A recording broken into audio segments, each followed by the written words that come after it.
அனைவருக்கும் வணக்கம். இன்றைக்கி நம்ம என்ன பார்க்க போகிறோம் அப்படின்னு பார்த்தீங்கன்னா 10th Tamil question and answers தான் நம்ம பார்க்க போகிறோம். இது ஆக்சுவலாக பார்த்தீங்கன்னா டிஎன்பிஎஸ்சி டிஎன்யூஎஸ்ஆர்பியில் கேட்கக்கூடிய ஒரு இம்பார்ட்டன்ட் ஒரு கொஷின்ஸ் தான். நம்ம டெய்லி பார்த்தீங்கன்னா ஒரு 50 கொஷின்ஸாக நம்ம பார்த்துட்ருக்கோம்.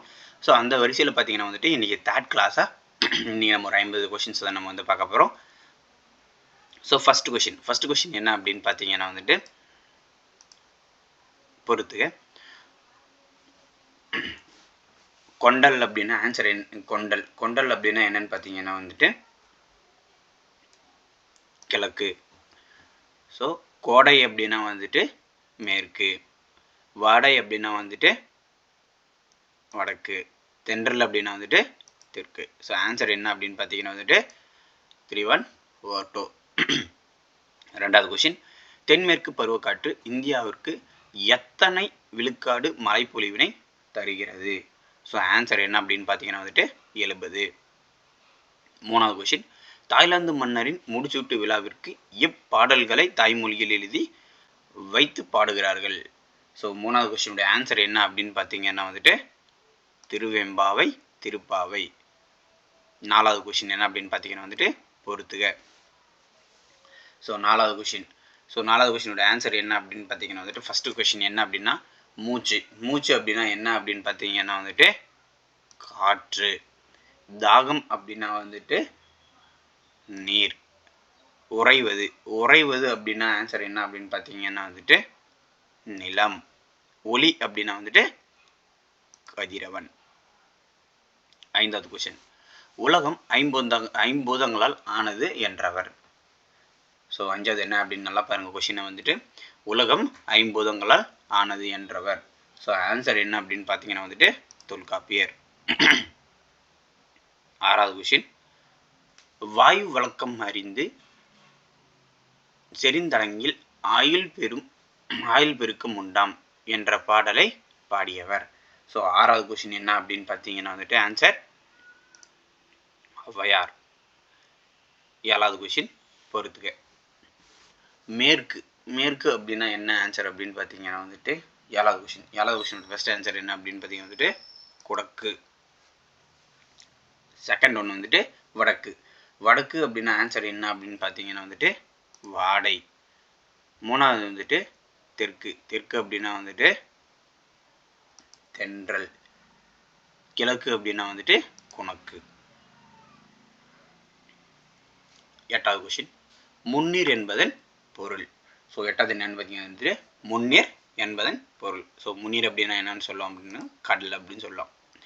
ஒன்பதாவது கொஷின், பொருந்தாத ஒன்றினை தேர்வு செய்க. ஸோ இது எல்லாமே பார்த்தீங்கன்னா ஒரு கடல் சார்ந்த ஒரு சம்திங் இந்த மாதிரி ஒரு இதாக கூடியது. ஸோ ஒன்று மட்டும் இதில் பார்த்தீங்கன்னா ஒரு பொருந்தாத ஒரு வார்த்தையை கொடுத்துருப்பாங்க. இது என்ன அப்படின்னு சொல்லி நம்ம பார்க்க போகிறோம்.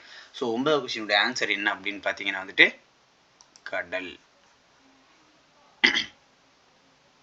10வது கொஷின், வண்டோடு புக்க மணவாய் தென்றல் என்று கூறும் நூல் எது? ஸோ 10வது கொஷின் என்ன நல்லா பாருங்க.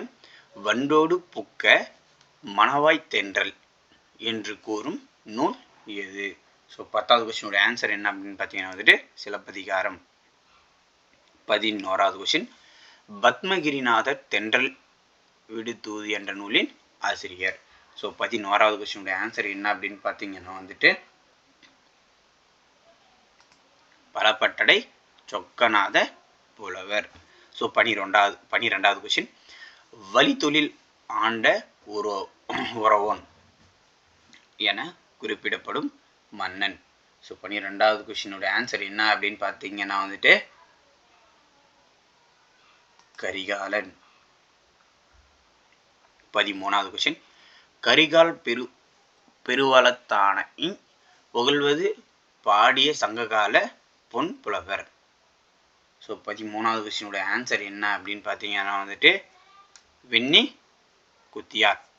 14வது கொஸ்டின், முசிறி துறைமுகத்திற்கு விரைவில் பயணம் செய்யும் புதிய வழியை கண்டுபிடித்த கிரேக்க மாலுமி? ஸோ 14வது கொஸ்டினுடைய ஆன்சர் என்ன அப்படின்னு பார்த்தீங்கன்னா ஹிப்பாலிஸ். 15வது கொஸ்டின், ஜூன் முதல் செப்டம்பர் வரை வீசும் பருவக்காற்று? ஸோ 15வது கொஸ்டினுடைய ஆன்சர் என்ன அப்படின்னு பார்த்தீங்கன்னா தென்மேற்கு பருவக்காற்று. ஸோ 16வது கொஷின், அக்டோபர் முதல் டிசம்பர் மாதம் வரை வீசும் பருவக்காற்று. ஸோ ஃபஸ்ட்டு வந்து பார்த்தீங்கன்னா வந்துட்டு போன கொஷினில் என்ன கேட்டாங்க அப்படின்னா ஜூன் முதல் செப்டம்பர் வரை வீசும் பருவக்காற்று. அது வந்து பார்த்தீங்கன்னா தென்மேற்கு பருவக்காற்று. இப்போ என்ன கொஷின் கேட்குறான் அப்படின்னு பார்த்தீங்கன்னா வந்துட்டு அக்டோபர் முதல் டிசம்பர் வரை வீசும் பருவக்காற்று. ஸோ 16வது கொஷினோட ஆன்சர் என்ன அப்படின்னு பார்த்தீங்கன்னா வந்துட்டு வடகிழக்கு பருவக்காற்று. 17வது கொஷின், உலக காற்றாலை உற்பத்தியில் 5ஆம் இடம் பெற்றுள்ள நாடு. ஸோ 17வது கொஷின் என்ன அப்படின்னு பார்த்தீங்கன்னா வந்துட்டு உலக காற்றாலை உற்பத்தியில் 5ஆம் இடம் பெற்றுள்ள நாடு. ஸோ 17வது கொஷினோட ஆன்சர் என்ன அப்படின்னு பார்த்தீங்கன்னா வந்துட்டு இந்தியா வந்து 5ஆம் இடத்துல இருக்கு. 18வது கொஷின், இந்தியாவில் காற்றாலை மின் உற்பத்தியில் முதலிடம் வகிக்கும் மாநிலம். ஸோ 18வது கொஷின் நல்லா பாருங்க, இந்தியாவில் காற்றாலை மின் உற்பத்தியில் முதலிடம் வகிக்கும் மாநிலம். ஸோ 18வது கொஷினுக்கு ஆன்சர் என்ன அப்படின்னு பார்த்தீங்கன்னா வந்துட்டு தமிழ்நாடு. 19வது கொஷின், உலகிலேயே அதிக அளவு மாசுபடுத்தும் நாடுகளில் 2ஆம் இடம் பெற்றுள்ள நாடு. ஸோ 19வது கொஷினோட ஆன்சர் என்ன அப்படின்னு பார்த்தீங்கன்னா வந்துட்டு இந்தியா. 20வது கொஷின், இந்தியாவில் மிகுந்த உயிரிழப்பை தரும் காரணிகளில் 5ஆம் இடம் பெறுவது. ஸோ 20வது கொஷினோட ஆன்சர் என்ன அப்படின்னு பார்த்தீங்கன்னா வந்துட்டு காற்று மாசு. 21வது கொஷின், உலக காற்று நாள். 21வது கொஷினோட ஆன்சர் என்ன அப்படின்னு பார்த்தீங்கன்னா வந்துட்டு ஜூன் 15. 22வது கொஷின், யூனிசெஃப் என்பது. 22வது கொஷின், யூனிசெஃப் என்பது. 22வது கொஷின் ஆன்சர் என்ன அப்படிங்கிறது சிறுவர் நிதியம். 23வது கொஷின், பூங்காற்று இத்தனை நாள் உனை பாடா திருந்து விட்டேன் என்று வருந்திய கவிஞர். ஸோ 23வது கொஷினோட ஆன்சர் என்ன அப்படின்னு பார்த்தீங்கன்னா வந்துட்டு தேவக்கோட்டை வாமூர்த்தி. 24வது கொஷின், உயிரின வாழ்வின் அடிப்படை. ஸோ 24வது கொஷின் என்ன அப்படின்னு பார்த்தீங்கன்னா வந்துட்டு உயிரின வாழ்வின் அடிப்படை. 24வது கொஷினுடைய ஆன்சர் என்ன அப்படின்னு பார்த்தீங்கன்னா வந்துட்டு இயற்கை. 25வது கொஷின், தொல்காப்பியர் உலகம் என்பது எதனால் ஆனது என்கிறார். ஸோ இந்த கொஷின் நம்ம ஆல்ரெடி பார்த்துருக்கோம். அந்த கொஷின் நல்லா ரிப்பீட்டட், அந்த கொஷின் நல்லா பார்த்தீங்கன்னா கண்டிப்பாக இந்த கொஷினுக்கு ஆன்சர் பண்ணலாம். ஸோ 25வது கொஷின் என்ன அப்படின்னு பார்த்தீங்கன்னா தொல்காப்பியர் உலகம் என்பது எதனால் ஆனது என்கிறார். ஸோ 25வது கொஸ்டினோட ஆன்சர் என்ன அப்படின்னு பார்த்தீங்கன்னா வந்துட்டு ஐம்பெரும் போதங்களால் ஆனது அப்படின்னு தொல்காப்பியர் சொல்றார். 26வது கொஸ்டின், மூச்சு பயிற்சியே உடலை பாதுகாத்து வாழ்நாளை நீட்டிக்கும் என்று கூறியவர் யார்? கூறப்பட்ட நூல் எது? ஸோ 26வது கொஸ்டினுடைய ஆன்சர் என்ன அப்படின்னு பார்த்தீங்கன்னா வந்துட்டு திருமூலர் திருமந்திரம். 27வது கொஸ்டின், வண்டோடு பூக்க மணவாய் தென்றல் என்று உரைத்தவர் யார்? ஸோ 27வது கொஸ்டினுடைய ஆன்சர் என்ன அப்படின்னு பார்த்தீங்கன்னா வந்துட்டு இளங்கோவடிகள். 28வது கொஸ்டின், தென்றல் காற்று என அழைக்கப்பட காரணம். ஸோ 28வது கொஸ்டினோட ஆன்சர் என்ன அப்படின்னு பார்த்தீங்கன்னா வந்துட்டு மரம், செடி, கொடி, ஆறு, மலை தாண்டி வருவது. 29வது கொஸ்டின், நன்தமிழும் தன் பெருனை தன்னதியும் சேர் பெருப்பிற் செந்தமிழின் பினுத்தித்தே தென்றலே என்று பொன்னொருத்தி தூது சொல்ல காற்றினை அழைத்ததாக பாடியவர். ஸோ 29வது கொஸ்டினுடைய ஆன்சர் என்ன அப்படின்னு பார்த்தீங்கன்னா வந்துட்டு பலபட்டடை சொக்கநாத புலவர். 30வது கொஸ்டின், நதியில் விளையாடி குடியில் தலை சீவி நடந்த இளந்தென்றலே என்று பாடலை இயற்றியவர். ஸோ 30வது கொஸ்டினுடைய ஆன்சர் என்ன அப்படின்னு பார்த்தீங்கன்னா வந்துட்டு கண்ணதாசன். 31வது கொஸ்டின், ஹிப்பாலஸ் என்பவர். ஸோ 31வது கொஸ்டினோட ஆன்சர் என்னன்னு பார்த்தீங்கன்னா வந்து 31வது கொஸ்டின் என்னன்னு பார்த்தீங்கன்னா ஹிப்பாலஸ் என்பவர். ஸோ ஆன்சர் கிரேக்க மாலுமி. 32வது கொஸ்டின், பருவக்காற்றின் உதவியினால் முசிறி துறைமுகத்திற்கு நேரே நடுக்கடல் வழியாக விரைவில் பயணம் செய்யும் புதிய வழித்தடத்தை கண்டுபிடித்தவர்.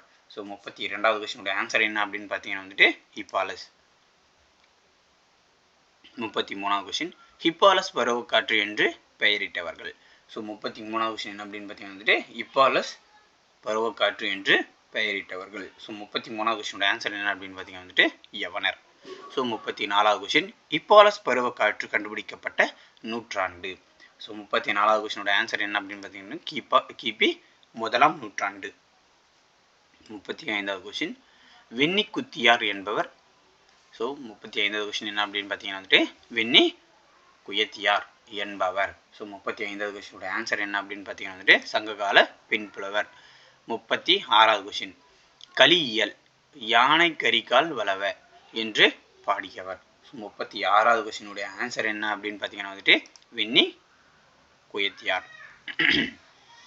37வது கொஸ்டின் வெண்ணி குயத்தியார் கரிகால் வளவனை புகழ்ந்து பாடும் பாடலில் வலி என குறிப்பிடுவது.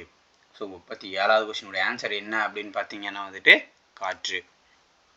38வது கொஸ்டின் பருவக்காற்றின் பயனை உலகிற்கு உணர்த்திய கிரேக்க அறிஞர்.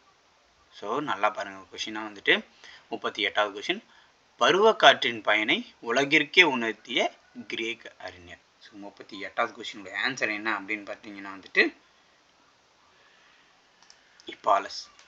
39வது கொஸ்டின் ஹிப்பாலஸ் பருவக்காற்றின் பயனை கண்டறியும் முன்னரே காற்றின் ஆற்றலை பயன்படுத்தி கடல் வணிகத்தில் வெற்றி கண்டவர்கள். ஸோ 39வது கொஸ்டினோட ஆன்சர் என்ன அப்படின்னு பார்த்தீங்கன்னா வந்துட்டு தமிழர்கள். 40வது கொஸ்டின் இந்தியாவின் முதுகெலும்பு. ஸோ நல்லா பாருங்கள், இது நல்லா ஒரு ரிப்பீட்டடாக கேட்கக்கூடிய ஒரு கொஸ்டின். 40வது கொஸ்டின் என்ன அப்படின்னு பார்த்தீங்கன்னா வந்துட்டு இந்தியாவின் முதுகெலும்பு.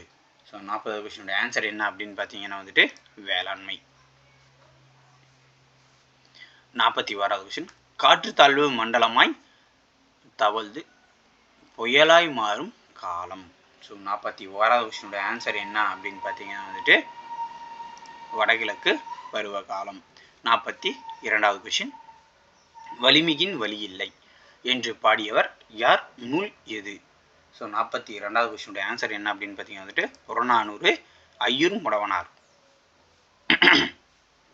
43வது கொஸ்டின் கடுங்காற்று மணலை கொண்டு வந்து சேர்கிறது என்று கூறும் நூல் எது?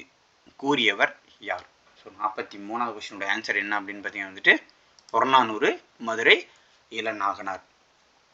44வது கொஸ்டின் புறஊதா கதிர்களை தடுக்கும் அரண். ஸோ 44வது கொஸ்டினுடைய ஆன்சர் என்ன அப்படின்னு பார்த்தீங்கன்னா வந்துட்டு ஓசோன் படலம். 45வது கொஸ்டின் குளிர்சாதன பெட்டியில் வெளியிடப்படும் நச்சுக்காற்று. ஸோ இது எல்லாமே ஒரு ஜிகே கொஷின்ஸ் மாதிரி தான், இது எல்லாருக்குமே தெரிஞ்சிருக்க வேண்டிய ஒரு கொஷின். 45வது கொஸ்டினுடைய ஆன்சர் என்ன அப்படின்னு பார்த்தீங்கன்னா வந்துட்டு குளோரோஃப்ளோரோ கார்பன். 46வது கொஸ்டின் குளோரோஃப்ளோரோ கார்பன் வாயிலாக உருவாகும் பாதிப்புகளை குறைக்கும் விதமாக பயன்படுத்தப்படும் குளிர்பதனி. ஸோ 46வது கொஸ்டினுடைய ஆன்சர் என்ன அப்படின்னு பார்த்தீங்கன்னா வந்துட்டு ஹைட்ரோ கார்பன். 47வது கொஸ்டின் கந்தக di oxide nitrogen di oxide ஆகியவை மழை பொழியும் போது நீரில் கரைந்து விடுவதால் பெய்வது. ஸோ 47வது கொஸ்டினோட ஆன்சர் என்ன அப்படின்னு பார்த்தீங்கன்னா வந்துட்டு அமிலமலை. 48வது கொஸ்டின் குளோரோஃப்ளோரோ கார்பனின் ஒரு மூலக்கூறு ஓசோன் மூலக்கூறுகளை சிதைத்துவிடும். 48வது கொஸ்டினோட ஆன்சர் என்ன அப்படின்னு பார்த்தீங்கன்னா வந்துட்டு 1,00,000 மூலக்கூறுகளை சிதைத்துவிடும். 49வது கொஸ்டின் ஒரு மனிதனுக்கு 12 முதல் 18 வரை மூச்சுக்காற்றாய் நாம் வெளியிடுவது. 49வது கொஸ்டினோட ஆன்சர் என்ன அப்படின்னு பார்த்தீங்கன்னா வந்துட்டு கார்பன் டை ஆக்சைடு. 50வது கொஸ்டின் மரங்கள் நம் நுரையீரலுக்கு தேவையான எதனை தருகிறது? 50வது கொஸ்டினோட ஆன்சர் என்ன அப்படின்னு பார்த்தீங்கன்னா வந்துட்டு உயிர்வளி ஆக்சிஜன். 51வது கொஸ்டின் தாய்லாந்து மன்னரின் முடிசீட்டு விழாவில் திருவெம்பாவை திருப்பாவை பாடல்களை தாய்மொழியில் எழுதி வைத்து பாடுகின்றனர் என்று குறிப்பிட்டவர். ஸோ 51வது கொஸ்டினோட ஆன்சர் என்ன அப்படின்னு பார்த்தீங்கன்னா வந்துட்டு தனிநாயக அடிகள்.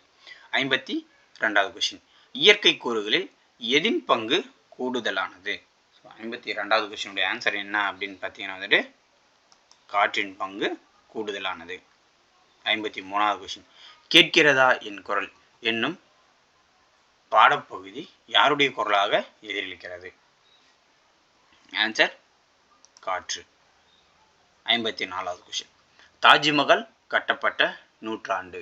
ஸோ 54வது கொஸ்டினோட ஆன்சர் என்ன அப்படின்னு பார்த்தீங்கன்னா வந்துட்டு தாஜ்மஹால் கட்டப்பட்ட நூற்றாண்டு.